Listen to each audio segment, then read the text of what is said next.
Hi, this is Gab Goldenberg. I'm live with Fran Jakubowicz and Barry Buckman from ecommerceinnovators.com. They are a e-commerce agency, obviously, here in Israel, and what they also do that many people may not be aware of is they do the marketing as well. They don't just build it, which, many companies do, like, oh, build it and they will come. They also help you to bring the visitors and make them come. So they do that with SEO, with social, and ultimately what we really care about is still not just building it, making them come, making them buy. So those are some of the things we're going to talk about. And Fran, Barry, thank you for joining me today. Hey, Gab, my pleasure. Fantastic. So we were talking about some of the things you guys have done in lead gen, actually. So the company is expanding and growing. That's always good to see. And can you tell us a bit about what you're doing now with the CPA company you guys are working for? You bet. One of the things that we realized when we began working with this particular client, this CPA works in the expat tax space. So they're reaching out to U.S. citizens living abroad. Okay, so they're in a variety of countries. And we began doing some traditional digital marketing for them. We helped them to build their website. We made it, we ensured that, we had responded to all the pain points of our client on the site. And yet, when we were building out our campaign, we realized that our message was potentially too general, and that we should be doing some niche marketing, specifically on a more local level. Yeah. Okay. Where we're reflecting the needs of those individuals who live in those countries and what their unique needs are. Sure. So Barry put together an awesome campaign using a tool called Unbounce, where we're able to build out and A/B test landing pages. Great. In conjunction with an AdWords campaign, and we actually also did some Facebook lead gen stuff. Very nice. I'll let Barry talk about it. Right. So basically, the messaging for this campaign was really, these weren't the exact words, but it basically will help you file your U.S. taxes from abroad. And then, that was converting at an okay rate. And then when we changed it, we focused on a couple of specific countries. And even within that, we focused on, we very much geo-targeted the AdWords campaign. So now we're on cities. Very big nice. cities within that area. Right. And so, whereas in the past the landing page would just basically say, we'll help you file your U.S. taxes from abroad. Now we mentioned the specific country the user was in, Right. and we put an image of, some Representative landmark. site in that city in the background. Sure. And it really depended on which city we're talking about, but in some cases this doubled the conversion rates, I would say. That's really remarkable. Fantastic. Yeah, personalizing, segmenting the traffic. You guys really getting what makes the visitors tick. That's really cool. So you were telling me that this is something you learned from either another client or you learned from this client for another localization. This was the first time we saw it. Right. So where did that apply as well in another case? Right. So we're running another campaign for a client that does hard money loans in the New York area, mostly in the New York area. Basically, we were running ads over a very broad geographical area, and the landing page was broad in that sense. It was set, in other words, it would say, need a hard money loan, contact us. And honestly, at the very beginning, this wasn't converting. This was hardly converting at all. Wow. But then we took a look back at the success that we had with this previous client, where we localized it and things improved, and we decided to test this out in this case as well. And so we started running ads only in New York City, and it was really basically the same exact messaging as before, except that the headline specified that this was for hard money loans for a property in New York, and in the background, instead of just having a generic kind of picture of a building, we had a picture. Hey, this is Gab Goldenberg. We just had a little technical difficulty. I'm back with Fran Jakubowicz and Barry Buckman of E-Commerce Innovators, and Barry was just telling us about a case study where they doubled conversion, if I'm not mistaken, for a lead gen company by helping them localize and by showing local pictures, for example, the Eiffel Tower in Paris or, Big Ben in London, showing these people that they could serve them locally. And in this case, for a New York hard asset lender, they showed, I would imagine the Empire State, something that New Yorkers would recognize. And, this isn't the only case where they've employed localization and personalization successfully. So there was also something to do with back and neck treatment centers, I understand. So take it? Sure. Okay. So, we ran this site for a back pain doctor who operates out of Toronto. And we were doing a redesign of the site. And when we were doing the redesign, we wanted to see what the last... We noticed this was a site where people didn't just show up and convert right off the bat. They did a lot of reading first. So I wanted to see what was the most common piece of content they were reading right before converting. Right, the steps before. I would have expected it to be something about a testimonial, like testimonials page, or some really in-depth information about the procedures that he does. And it was not that. It was the locations and hours page, which was by far the most important. Not the most important necessarily, but it was the piece that people read right before converting. Sure. So, as Barry said, so when they're sitting in the car with terrible back pain, they're thinking, can I get there quickly? Will it be easy? Will it be convenient? So that was very fascinating. Right. So how did you take action on that? So when we redesigned the site, we made sure that, if it was another piece that they were reading right before, I would maybe think about making that in the main value proposition. But we can't say we are located on this street. That's the main value proposition. That would be kind of ridiculous. But we did just make sure that in the past to find that page, it was part of a drop down. It was I don't remember exactly how it was, but it was maybe in About Us, or it was a drop down about our staff, and then our location and hours. But so instead, we just made sure that it's in its own, it's immediately visible in the top navigation. Smart. And B, it's always there in the footer as well. Okay. Right. Very nice. Yeah, that's smart. Yeah, I mean, it's interesting with local businesses. We don't always appreciate it, and I myself was just laughing, but I think about it, and the fact of being local, of having a presence, is valuable. There's a supermarket next door whose prices are not remarkable, let's say, to put it nicely, but everybody in the neighborhood shops there because they can't be bothered to drive 20 minutes to the next closest supermarket. So I think it's not even the localization. I mean, it's that as well, but also people are sometimes just looking for very basic information. We run, for some of our clients, we run on-site surveys to see what's bothering people about. Oh, that's great. They're not converting. That's great research. One of the questions that we ask, on product pages, is is there anything preventing you from, adding this sign to your cart? And so you might think that there would be some really big, great reason, some really strong motivational hurdle they're just not getting over. Right. The answers are is this rough or is it smooth? It's basic though, right? Sure. What are the dimensions of this? People just want to know, can I get there? Will this thing fit where I want to put it? Right. Clarity above all is really just the way to go. Oh, 100%. It has a huge impact on your conversion rates. And a small change could be providing more than one image so that you can get multi-directional versions of the same product. Right. That helps. Yeah, exactly. You see that a lot with shoes, actually. I think Skechers rolled out a new website, and they've got, pictures of the shoes from the front, the back, the sides, all that.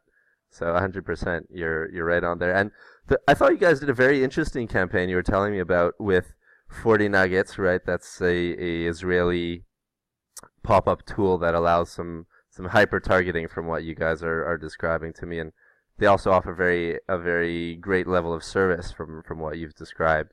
So tell us about your use of that and how that's helped drive not just, online conversions in e-commerce, but also that you're localizing even for people driving in-store traffic and how that's helping.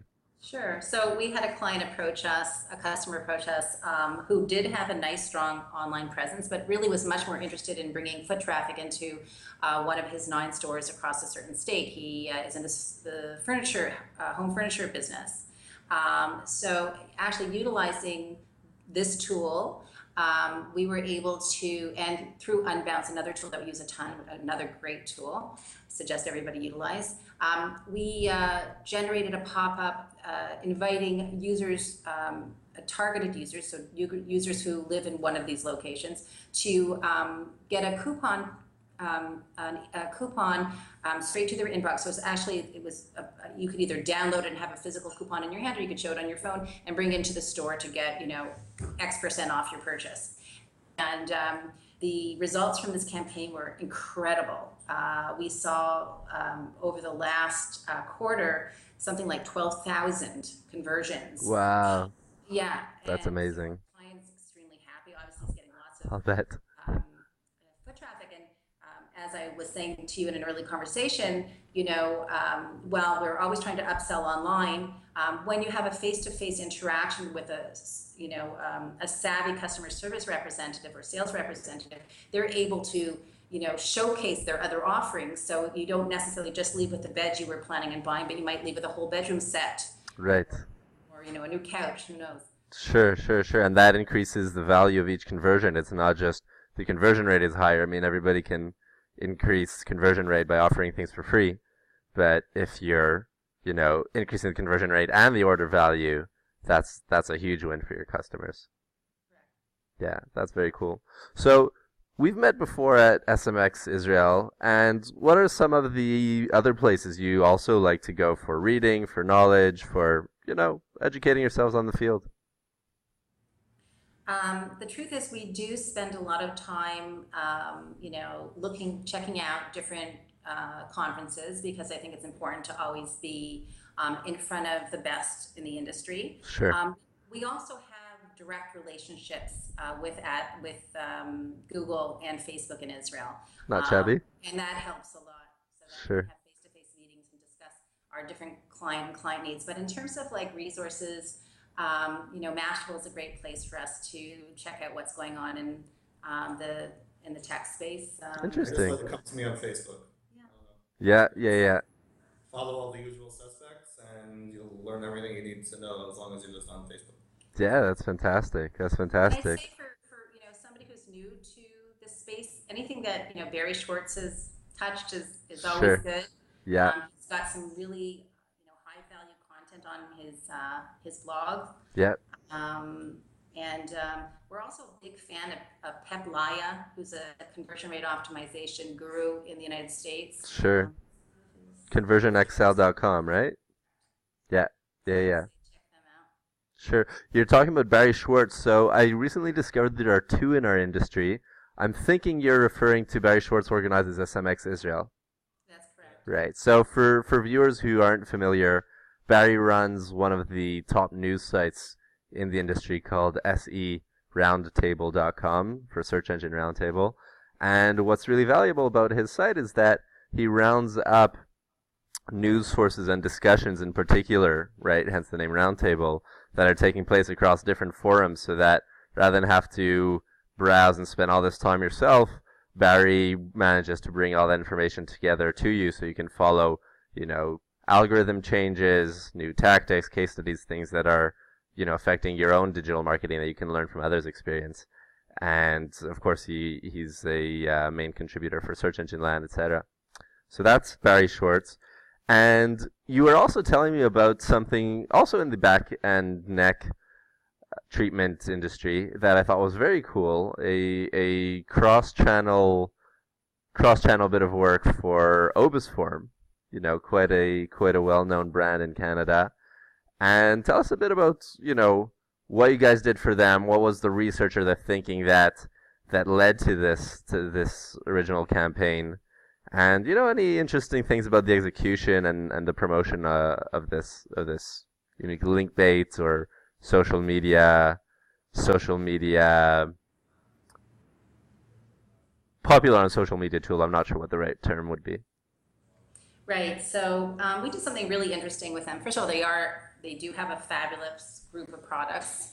And if you're Canadian like you and I both are, Gab, then you know about the Obisform backrest. Everybody had the Obisform backrest, and there were Obisform mattresses. Great products. But one of the things that we noticed in this space is that there's a community of pain sufferers out there. If you suffer from back or neck pain, it can be very debilitating. In conjunction with Obisform, we created a separate entity, a separate online entity called backandneck.ca, which ended up being a community of sorts, where we offered a ton of resources, everything from exercise videos and blog content from experts in the back and neck space, as well as some really cool tools. We have a symptom checker on there, really fun, interesting stuff to help help a back pain sufferer decide what the best approach would be for them to help them alleviate their pain. And this site ended up having, a huge amount of traffic, and so much so that we're moving that site over to Obisform right now because it's probably going to be draw a tremendous amount of traffic for this client. Sure, that's a huge SEO and social win right there. Correct. Right. So what did you do with this symptom checker you were telling me about? Yeah. So. What was the research? How did that come about? People are searching online for solutions to their back pain. Okay, and it's not. There's a tremendous amount of information out there, and sometimes it's very difficult to wade through. So we created this very engaging, interactive symptom checker. We had a name for the guy. I forget. We had an interactive man. We used to call him Interactive Man. You could click on a certain part of Interactive Man's body. Let's say it was your neck or your shoulder, whatever. You'd click on that part of the body. It would give you a lot of interesting information about back pain symptoms and back pain treatments and back pain solutions specific to that area.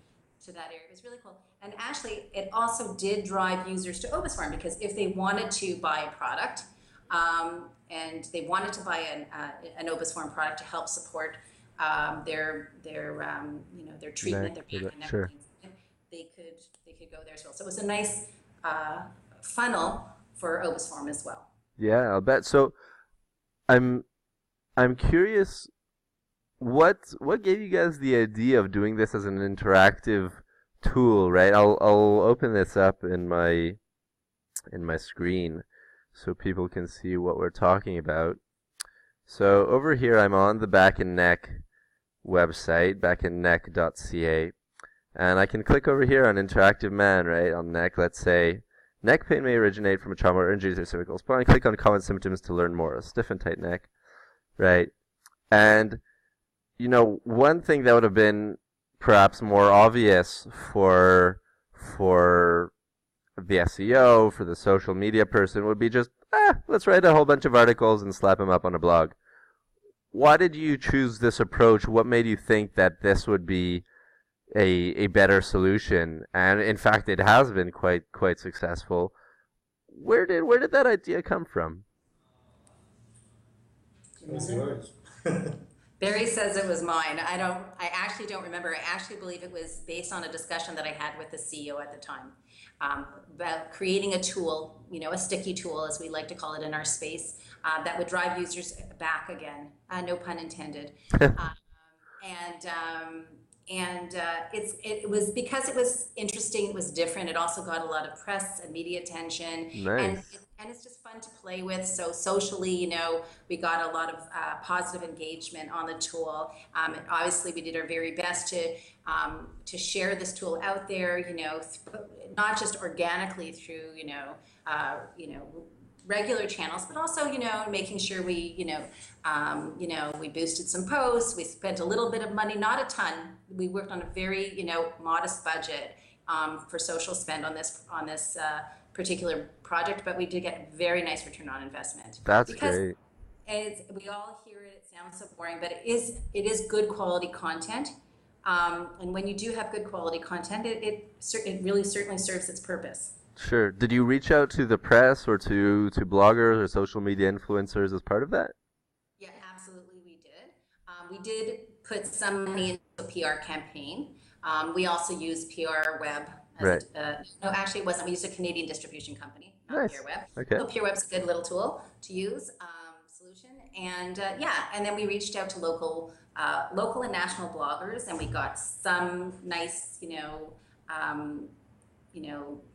backlink love from them, That's and great. yeah, it was good. Fantastic. Very nice. Okay, that's cool. Um, so I'm going to shift a bit to talk about more conversion rate optimization stuff. Now, research really, if it's done well, can give a campaign so much more value and just skip a lot of testing on just, oh, let's throw stuff at the wall and see what sticks.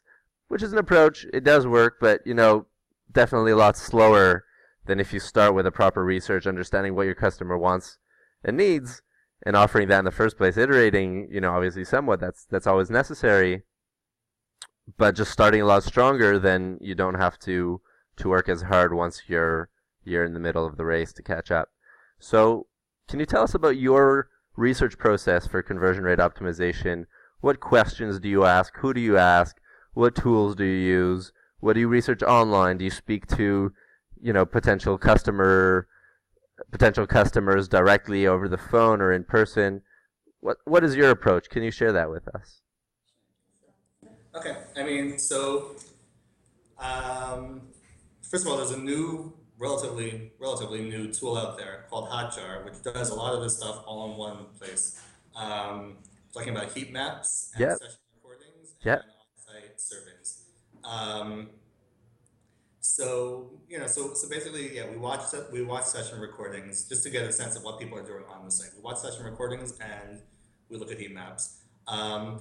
Personally, I think that those, the problem with those is that they can, I'm sure that if you showed 5 people the same heat map, they'd have at least 3 different explanations about what's going on. Right.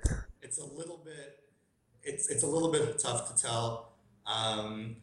It's a little bit tough to tell, just based on heat maps alone, how people are interacting with the site. It also doesn't tell you something very important. It doesn't tell you, let's say some people are focusing on you see there's a lot of action on one particular section of the site. It doesn't tell you if that's making people convert or making people not convert. Maybe they just hate that stuff.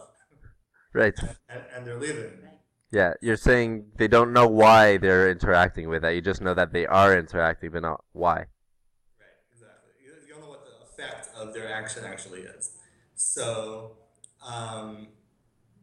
for that reason, I think we get the best data from 2 sources. One is on-site surveys, where you just basically have a little pop-up, which is slightly annoying, but people deal with it, which asks, are you having any problems checking out, or what's bothering? You just word it the way which is correct for that particular site, just asking people what's bothering them. Right. Second thing that gets a lot of good feedback is after people already completed the purchase, we send out an email asking them about their experience on the site. That's nice. Okay.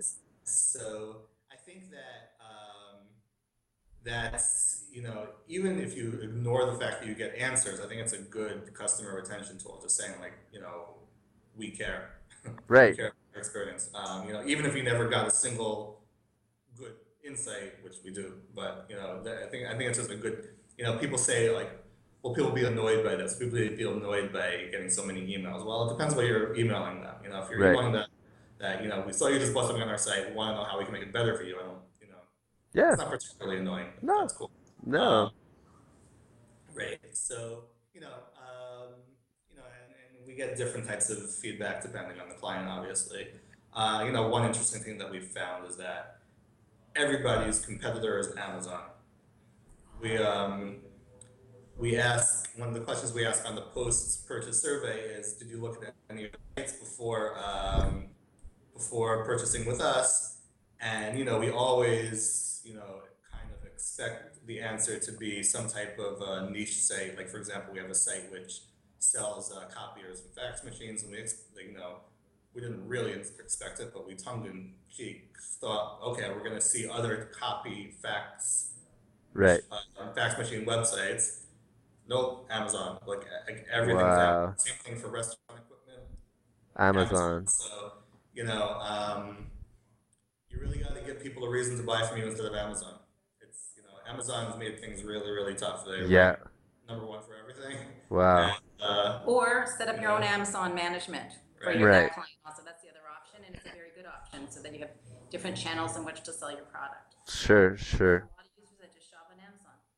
Yeah, 100%. It's very interesting. I think you guys would agree with me as people who come from the SEO space and also doing a lot with conversion rate now.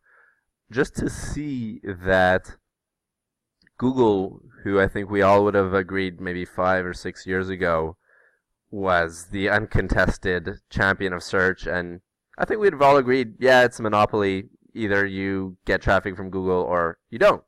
And, okay, being Yahoo, whatever, that's nice, but not significant enough to make a business live. And today we're in a changed search landscape where you need to be on Amazon as well to get those sales, certainly in the e-commerce space. And as Amazon just grows into everything in other niches as well. The app space. Yeah. That users are leveraging Amazon to just get some strong brand engagement. Sure. Yeah. Do you have something in mind? Pardon me? You have something in mind when you were bringing that up? Ask me in our next interview, and I'll give you more info. Okay. Yeah, sure. I would love to hear about it. Another few weeks. Okay, it's a campaign in progress. Very cool. Yeah, so definitely Amazon being a competitor for everyone is very important insight. I'm curious, where does usability testing come into your game plan, if it does at all? Absolutely, and I think we'll talk about 2 types of usability testing, but I think before we get into the great tools that are out there that help us to get the answers we need from usability, I think it's important that everybody recognize that it's important still to do a manual test on your site always. That means whether you're doing a redesign of your site, or you're launching a new site, or simply adding some new content to your present site. You need to ensure that it's not just you and the 3 guys, in your part of the office that are going through some usability testing, but that you bring in users who will match the customer type of your client, or the space that you're targeting. Make sure that if it's as we mentioned earlier, the back and neck space, which is often an older user, somebody who's not always, 35 and older, Right. That the user that you're getting to do usability testing will be that age. Nice. Right. And get them to walk through the site a little bit too. And again, if it's a young user, they might assume that, social elements will be built into the site, and they'll be looking for sharing, elements, not find them and be frustrated. Interesting. So it's important to make sure that when you're doing the manual usability testing, that you've got the right user in front of the screen. Right. So how do you go about recruiting testers for usability testing? Well, the truth is we don't do anything terribly sophisticated. We just, garner our friends, our friends and our buddies to come in, and, their kids. Nice. So yeah, but for larger brands that want us to do something more sophisticated, then we would do some bigger testing where we would just recruit users online and get them to come in, and we would monetize them, pay them an hourly rate and get them to come in. Very nice. Yeah, okay, that's cool. If it helps, you can recruit users using Amazon Mechanical Turk. So I'm sure you're familiar with user testing and trymyui.com, but those are relatively expensive, and I think the main Yeah, exactly. $50 a test. If you want to do 4 users, you're quickly looking at $200 at a round of testing. You're not going to do too much usability testing when each test adds up like that. So, and often at the agency's expense without it necessarily being available to the client. So, if you can recruit on Amazon Mechanical Turk and just pay them what anyways would be paid by usertesting.com, $10 for a 10-15 minute test. And, get rid of not fully get rid of the middleman. You still have a 10 or 20% markup with Mechanical Turk, but it's not a 400% markup, so. That's not a fortune. We're good? Okay. I'm good. Okay. Yeah. So anyway, that's something to check out.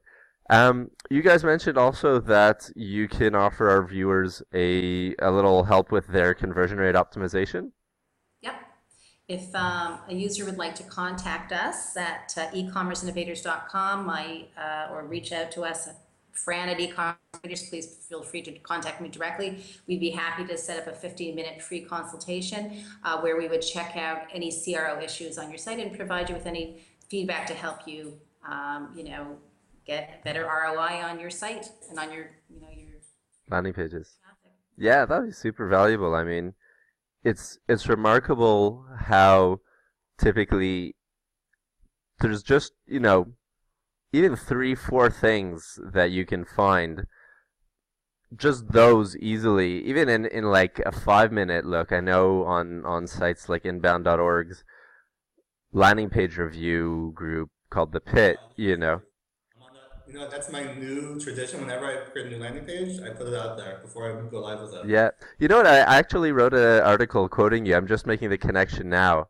It's funny. I'll show it to you afterwards. But in any case, those are some, it's such a valuable thing to get that feedback, to get that third-party perspective, and get it from somebody who knows what they're talking about, like Fran and Barry. So I really encourage you guys to check them out, ecommerceinnovators.com, or Fran at ecommerceinnovators.com. And good luck. This is Gab Goldenberg with Fran Jakubowicz and Barry Buckman. Until next time. Thanks, Gab. Be well.